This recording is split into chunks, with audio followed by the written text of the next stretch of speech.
a vida é muito curta para viver em São Paulo. Amo São Paulo, por favor, né?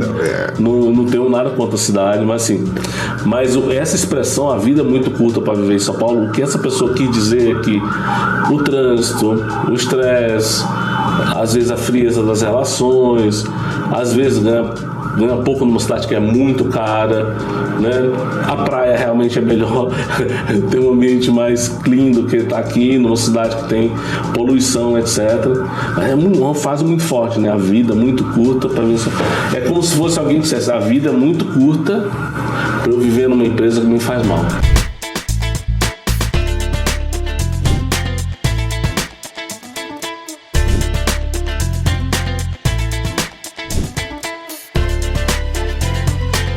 Nós estamos em mais um episódio junto com Sérgio Mena Barreto.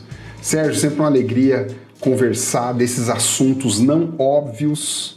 Também ótimo, gosto muito, acho muito legal. E um desses assuntos não óbvios que foi muito comentado em um corte que você fez sobre a alma das empresas.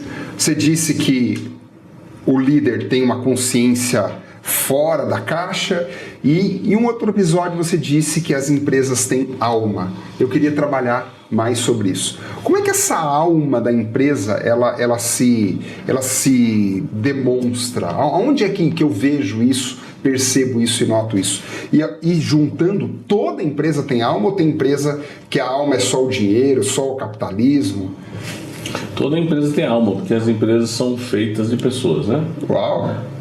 Então não dá para a empresa vai ter aquela alma, pode ser uma alma boa, pode ser uma alma não tão legal, dependendo da cultura que você tem, do caldo ali cultural que você tem. Você tem empresas que são um ambiente absolutamente tóxico, né? Você entra na empresa, dá para sentir, inclusive, quando você entra. E empresas que têm um ambiente super legal, super amigável, que as pessoas se dão bem de verdade, né? Que as pessoas se conectam. Então, como as organizações são feitas de pessoas, né? É óbvio, todas as empresas têm alma. Como nós também, né? Somos, né? Eu acredito nós somos seres espirituais tendo experiências carnais, né? Tendo experiências temporais, né? Nós não somos só isso, nós somos seres espirituais tendo experiências humanas, né? E com todas essas dores das experiências. Então essa junção dessas pessoas, né? Essas que todos nós temos alma, formam a alma da empresa. Essa cultura da empresa está na base da alma da empresa. O que seria a alma da organização? O que eu chamo de alma da organização? Eu digo que a organização tem 5 dimensões. Se você chegar na sede de uma empresa, de varejo, qualquer sede de qualquer tipo de empresa, se você chegar no final de semana, você vai ver ali só as máquinas, só a estrutura física, né? Às vezes uma estrutura mais moderna, às vezes uma estrutura mais tradicional. Você vai ver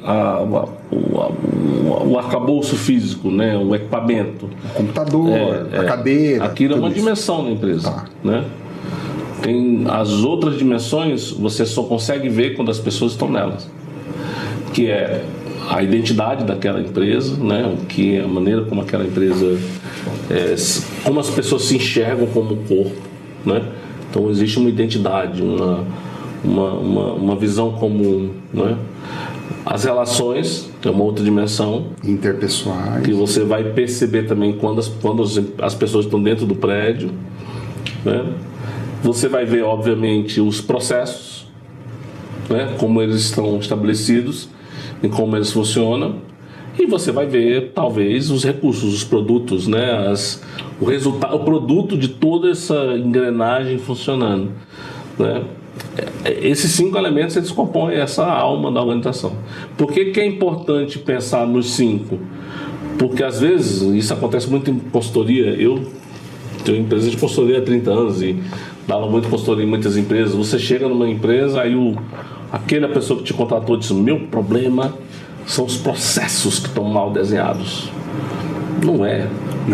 Às vezes é a relação entre as pessoas. Esse é um dos elementos. Exatamente. Às vezes é a identidade que não está muito clara. Às vezes o produto está errado. Então, se você vai analisar o que precisa mudar numa organização, como que você vai pegar essa transformação, essa organização tradicional, transformar numa exponencial? Você vai ter que olhar todas essas dimensões, essas 5 dimensões. E que uma vai influenciar na outra, obviamente, né? Os processos mal desenhados realmente atrapalham as relações? Sim, mas muitas vezes as relações ruins entre as áreas, ruins entre os departamentos, é que geram processos ineficientes. Né? Aí você tem o medo de perder o poder, o medo de não satisfazer-se pessoalmente, né? O medo do outro te ultrapassar. No momento você tem várias dimensões aí que você vai lidar do lado humano dessa dimensão, dessa cultura, dessa relação. Então, ou você estuda 5 dimensões ao mesmo tempo, de forma equilibrada, e transforma isso numa outra coisa, né? Ou você vai ter sempre uma visão capenga. Então, olhar a alma da organização é perceber que essas 5 dimensões estão conectadas, que uma impacta na outra, e que muitas vezes o resultado que não está acontecendo, a mudança que não está acontecendo, é porque não se viu, não se olhou essas 5 dimensões como um conjunto, né? Como uma alma. Se essas 5 dimensões, se a gente tivesse aqui um desenho de uma árvore. Sim. Um desenho de uma árvore. Sim. Quais são as dimensões que formam a raiz, o tronco, por exemplo? A identidade, né? A identidade está lá tá na base, né? A identidade está na base. A cultura que está permeando aquela identidade, aquilo está na base, né? A raiz, ela pode ser uma raiz que ela bebe fundo ou ela bebe raso, né? Na sabedoria, no bem, né? Então ela está na base. Eu diria que no tronco ali a gente tem as relações, né? Ou seja, entre as pessoas, e tem os processos também, porque eles vão se conectar. E ali na copa da árvore a gente está tendo os produtos, né? E os recursos, digamos assim, né? Aquela estrutura que a gente só vê no final de semana. Sim.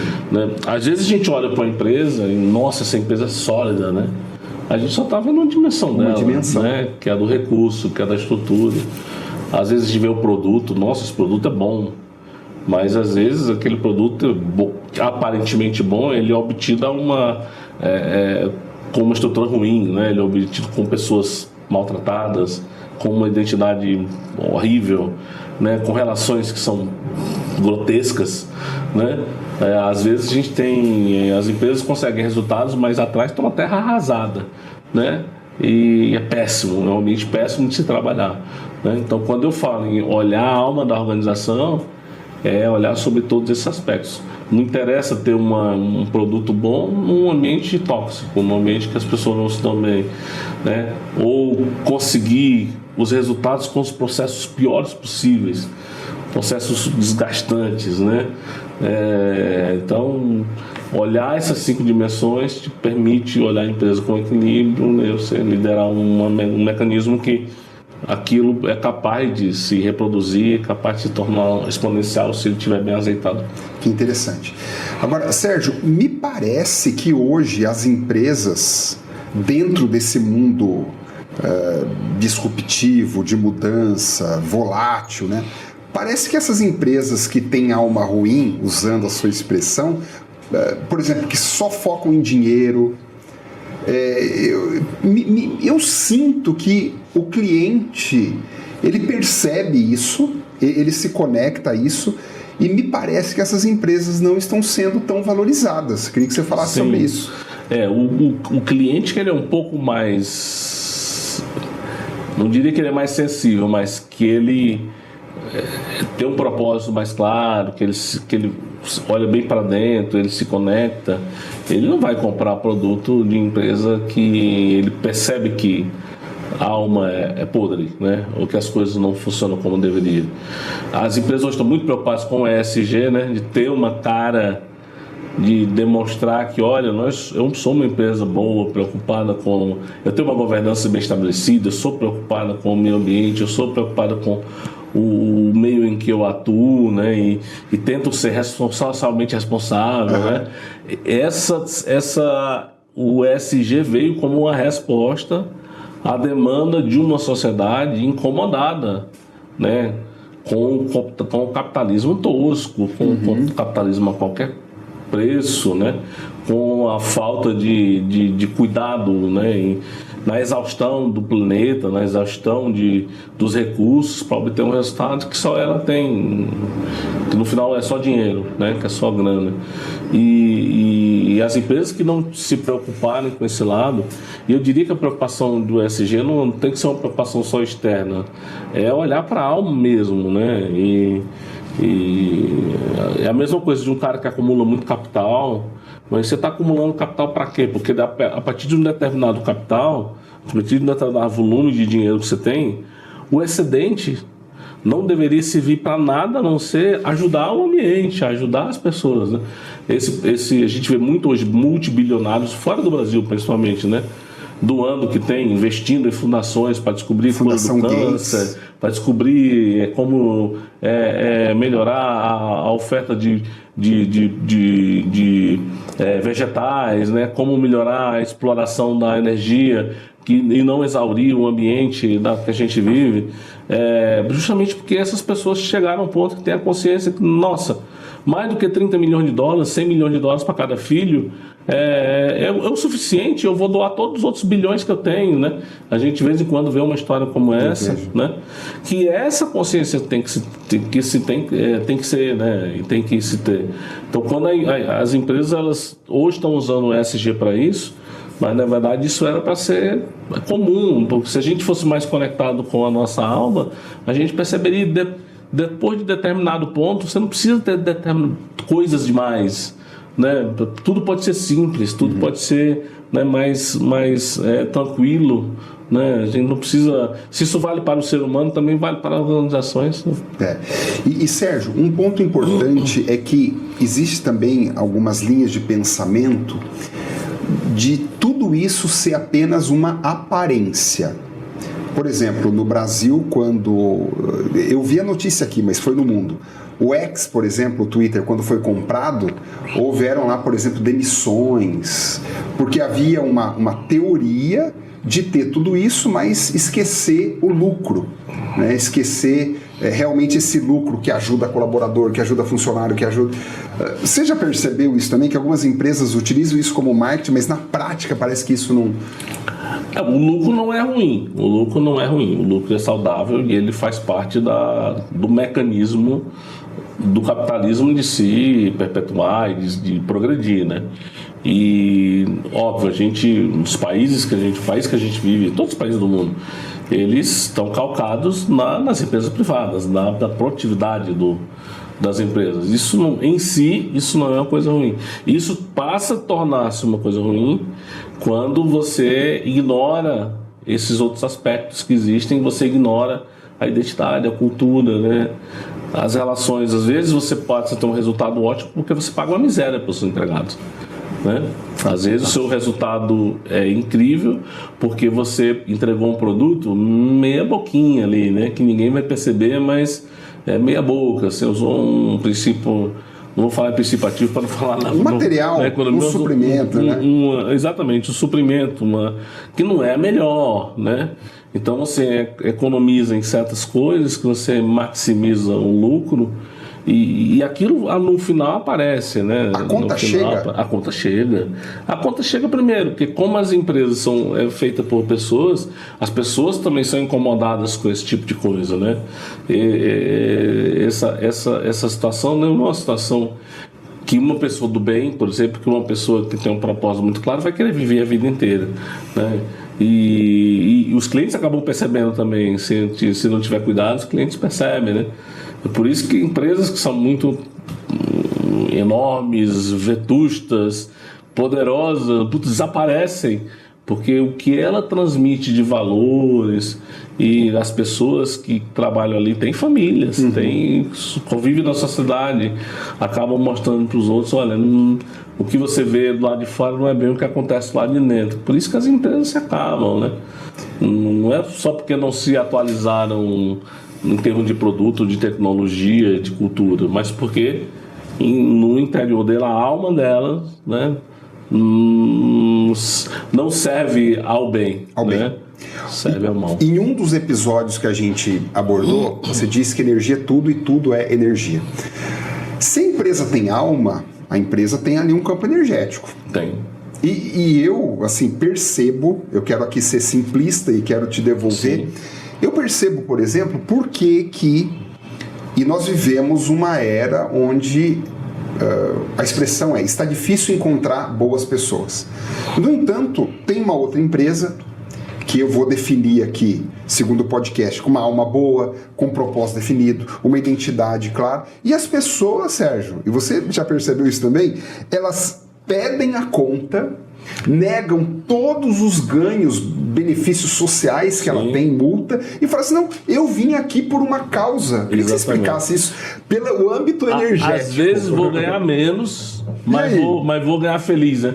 Mas vou ser feliz.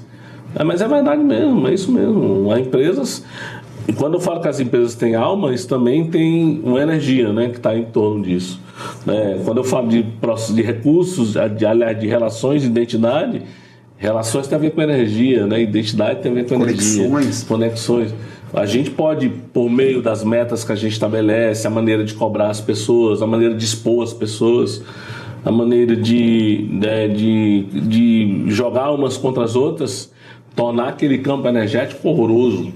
E tem muitas empresas que fazem isso, né? Mas tem empresa que é aquela história, eu vou sempre cortar os 10% dos menos produtivos. Quando você decide que você tem uma política explícita que você vai expurgar alguém porque você considera menos produtivo, beleza, as pessoas podem ser mais produtivas e ser pessoas que entregam muito, mas tem um lado negativo também. As pessoas podem boicotar as outras, podem sabotar as outras. E não existe ambiente pior do que esse, não é para viver. Não existe ambiente, ainda mais um local que você vai passar um terço da sua vida, né? Teoricamente, onde você trabalha, você passa um terço da vida. Aquele ambiente tóxico você acaba incorporando, trazendo problema de saúde para você acaba sendo péssimo. Então, tem muita gente que prefere. A gente viveu um fenômeno agora, né? Está vivendo ainda. E a Covid foi que trouxe isso, né? As pessoas perceberam o quanto a vida muda num segundo, né?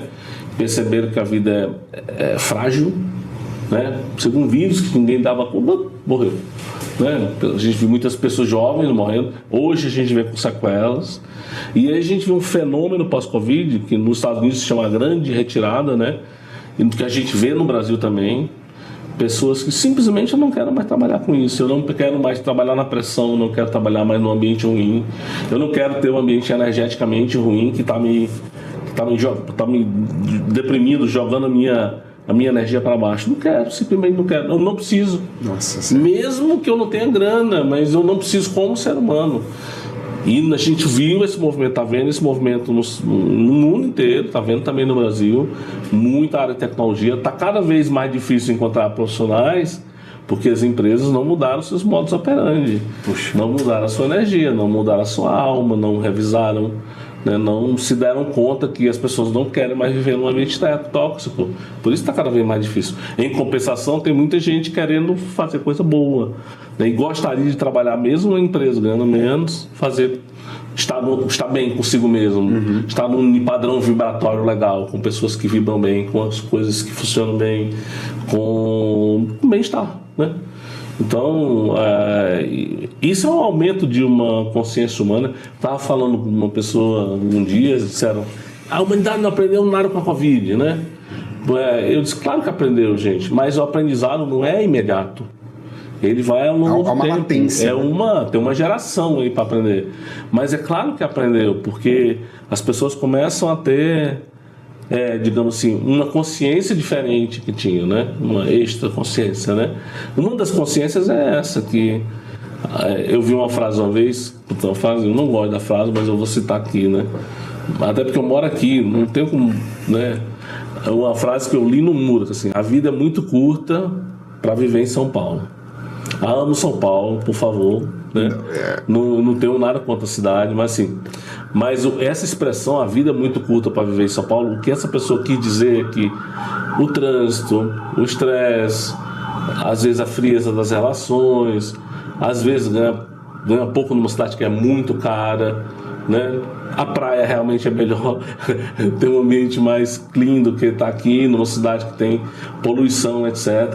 É uma fase muito forte, né? A vida é muito curta para ver se... É como se fosse alguém que dissesse: a vida é muito curta para eu viver numa empresa que me faz mal.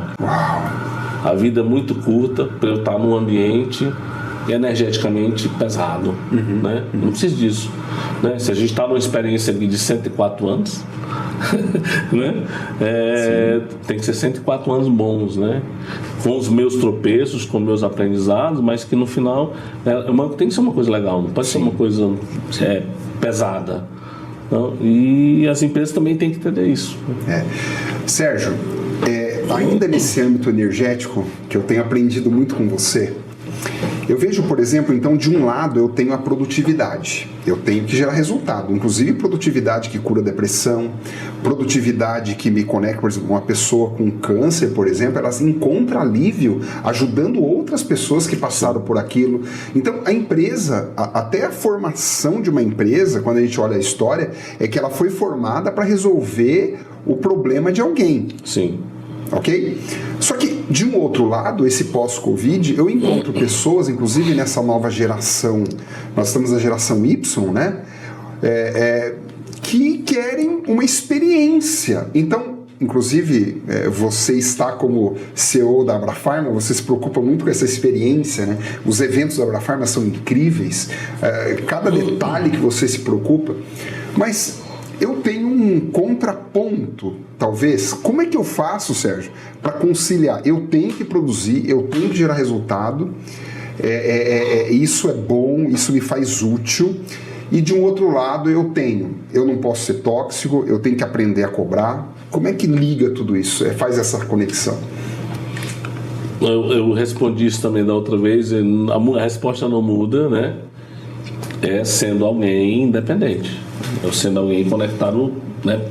Pendurado em si mesmo, pendurado dentro. Se a gente partir daí, Marcelo, já é um ponto de partida muito bom. Tá. Assim, às vezes eu pergunto para as pessoas, em alguns seminários, né, qual é o seu propósito? O que você veio fazer aqui? A pessoa responde: eu vim ser filho de Dona Maria e seu José, eu vim ser o pai da Renatinha e do Alberto, eu vim ser alguém que trabalha com vendas, mas é feliz, e no final da vida eu devo ter acumulado um patrimônio ou um dinheiro tal que possa me viver com tranquilidade, né? Pagar a escola das crianças. Às vezes eu pergunto: oi, é isso mesmo, né? A vida é isso, né? Aí eu faço outras perguntas anteriores. Ok, você está nessa sua família, filho de fulano e cicrano, por quê? Sim. Vocês combinaram o que antes de vir? Como assim antes de vir? Sim, vocês estão aqui por um motivo. Por que vocês vieram aprender junto, né? Por que a doença? A doença está te ensinando o quê? Porque às vezes, em um determinado momento que não tem dinheiro, ou o excesso de dinheiro está te ensinando o quê? A dificuldade que eu tive com um irmão que se perdeu, né, que sumiu, que nunca mais voltou, isso está te ensinando o quê? Tem um aspecto anterior, né, um combinado anterior, e que se você começar a olhar essas coisas de um ponto de vista mais amplo, você começa a perceber exatamente o seu papel no tabuleiro. E se você percebe o seu papel no tabuleiro, né, que tem gente mais adiantada do que você, tem gente mais atrasada. Para os mais atrasados você pode ajudar a adiantar, para os mais adiantados você vai colar neles para você aprender coisas e para você avançar. Se você já aprendeu isso, você está pendurado em si, o entorno você vai entender, você vai lidar com ele, né? Para a pessoa descobrir que o entorno é tóxico, eu tenho que estar muito bem comigo mesmo, né? Consciente, muito pendurado dentro, senão eu não consigo. Porque também, nessa relação que eu tenho com a família, com tudo que está no entorno, eu sei que eu tenho determinadas obrigações a cumprir. Dinheiro para colocar na mesa, né? Tenho que sustentar algumas coisas, tenho que apoiar o pai que está doente, a família que está doente. E eu tenho que fazer escolhas. Por exemplo, quando eu sou consciente, eu sei que eu estou no ambiente tóxico, que às vezes eu sou um produtor tóxico de alguma coisa, mas aquilo está atendendo a um propósito momentâneo. e que mas eu vou ter que me livrar daquilo num determinado ponto, né? Sim. A grande retirada vem disso, desse aumento dessa consciência pessoal, né? Das pessoas perceberem que estão trocando dinheiro por vida, por tempo, e que tempo é uma coisa que não se vende, porque ele é limitado, e que é muito caro trocar vida, trocar tempo por dinheiro num local ruim, né? Numa situação ruim. Então essa consciência, ela vem disso, esse propósito de estar vinculado a um propósito bom, né? Por isso que eu digo que a partir de um determinado ponto, o que está te sobrando não faz tão sentido, né? Talvez a partir de um determinado ponto você tivesse que partir para fazer uma outra coisa, né?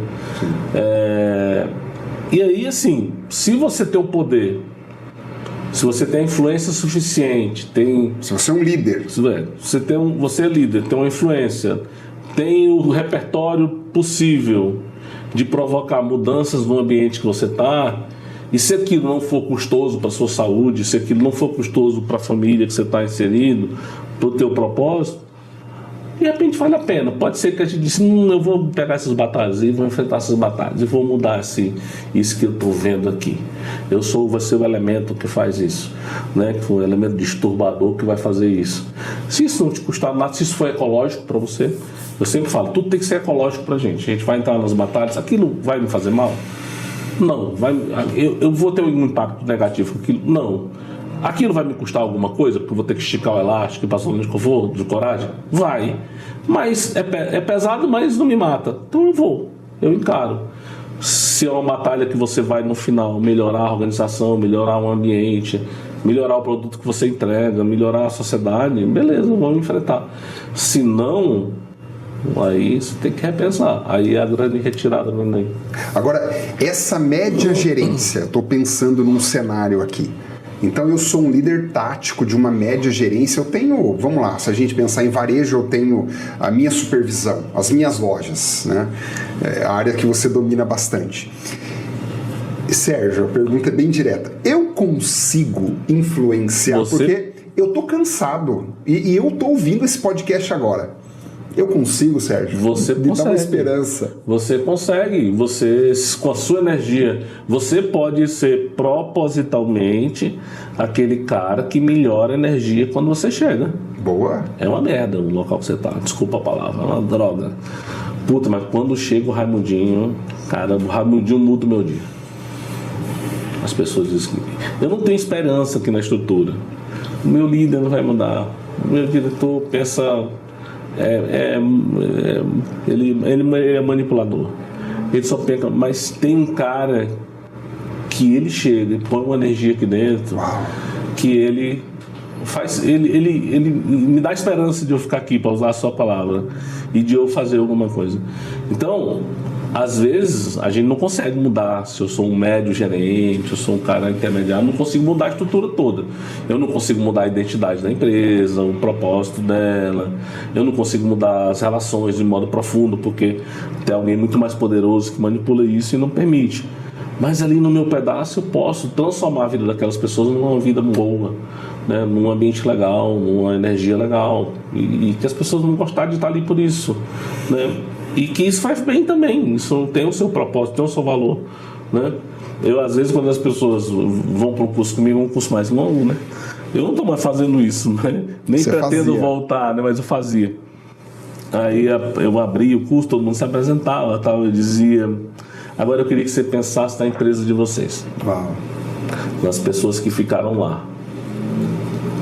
As pessoas ficaram lá dizendo: meu Deus, eu estou torcendo que ele volte tão melhor desse curso que ele está indo, que ele seja uma pessoa melhor, que ele traga ideias boas, né? As pessoas às vezes põem a esperança no que você pode colocar, né? E eu sempre brincava, as pessoas riam na abertura do curso, eles: olha, meu desafio aqui é, depois de 5 dias, você voltar para a empresa e as pessoas olharem para você e ver outra pessoa. Se a pessoa tinha aspectos negativos para melhorar, né? Se não tinha, se já era uma pessoa interessante, com boa energia, com boas intenções, pendurada dentro, era só levar isso para outro patamar, escalar, né? Uhum. É o que a gente pretendia. Então, assim, você pode ser um micro-influenciador. Essa palavra de esperança para eles. Você pode estar no meio da favela, um local que não tem esperança nenhuma, um local que não tem nada, recurso nenhum, mas você pode ser aquele cara que anima as pessoas, ou aquela menina que anima as pessoas a ter uma melhor, a ter uma expectativa boa, né? A procurar a ajudar os outros, a ter ações que vão levar aquela comunidade para um outro patamar, mesmo a realidade sendo tão ruim. Né?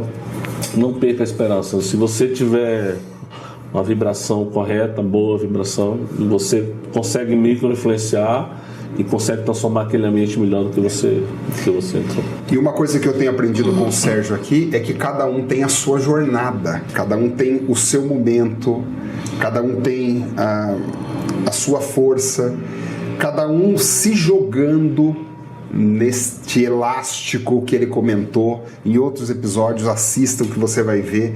Você tem a oportunidade e ali vai ter uma outra pessoa que você vai influenciar. E se você acreditar nisso que a gente está comentando aqui, naquele momento você vai gerar resultado de um jeito diferente. Né, Sérgio? E linkando tudo isso. Pessoal, esse foi mais um episódio. Vou devolver para o Sérgio dar as palavras finais dele, como a gente sempre tem feito. Mas eu não sei se você sentiu, mas eu senti uma coisa muito poderosa aqui.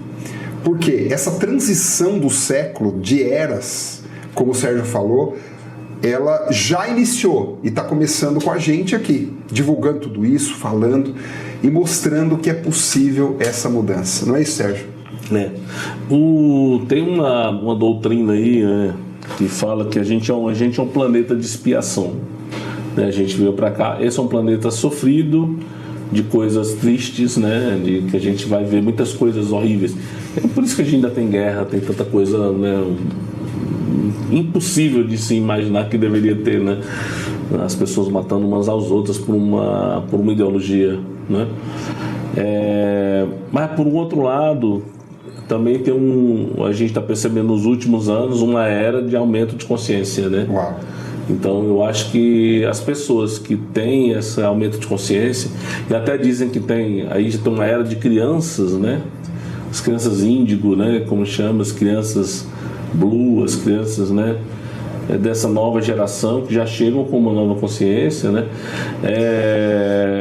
É por meio dessa consciência que a gente consegue mudar a realidade, né? Muita gente, voltei no meu livro lá, eu falo que aliás, o Quecão conta que tem um jardim dos cachorros. Aí todo vídeo que sai um vídeo sobre isso, gente, tem vídeo de 1,5 milhão de visualizações. Tá sim? Tá. Aí tem gente que entra, mas se tivesse mesmo o jardim dos cachorros, não tinha tanto cachorro abandonado, não tinha tanto cachorro sofrendo, não se comia cachorro na China. Aí às vezes eu posto outro vídeo em resposta dizendo, gente, isso não é o problema do jardim dos cachorros, isso é o problema da humanidade que a gente tem, isso é o problema da baixa consciência, do baixo apreço ao outro, do desrespeito ao outro, do desrespeito aos animais, de achar que um animal não tem alma, que ele não tem uma jornada também. Então isso é a prova do planeta de expiação. Mas eu sempre jogo isso para a plateia. Se você se sente desconfortável com essas coisas ruins que acontecem, nós já começamos a mudança, porque você tem consciência disso. Então a gente tem que fazer assim, só em falar, explicar para o outro, dizer, olha, isso é uma coisa ruim, isso, e explicitar isso, a gente está ampliando a consciência de quem não tem, né? E tentar melhorar. Então a gente pode ser um micro-influenciador, né, dos nossos pedaços, né, da nossa prainha ali, né, fazer coisas boas, impactar os outros, trazer boa energia, né, ser aquele que melhora o ambiente, aquele que profere palavras boas, profetiza, né, que deseja o bem, que faz o bem, né? Se a gente fizer isso, a gente já é uma consciência rodando aí, que é muito bom. Que bom. Pessoal, é isso. Esse foi mais um episódio. E a ideia desses episódios, desse podcast, desse bate-papo, é transformar tudo isso em algo prático E hoje nós falamos de clima, falamos dessa era pós-Covid, dessas consciências todas. O que você hoje pode fazer de consciência prática para aplicar tudo isso, tá bom? Obrigado pela sua audiência, não deixa de comentar aqui sobre estes episódios. Até mais, tchau, tchau.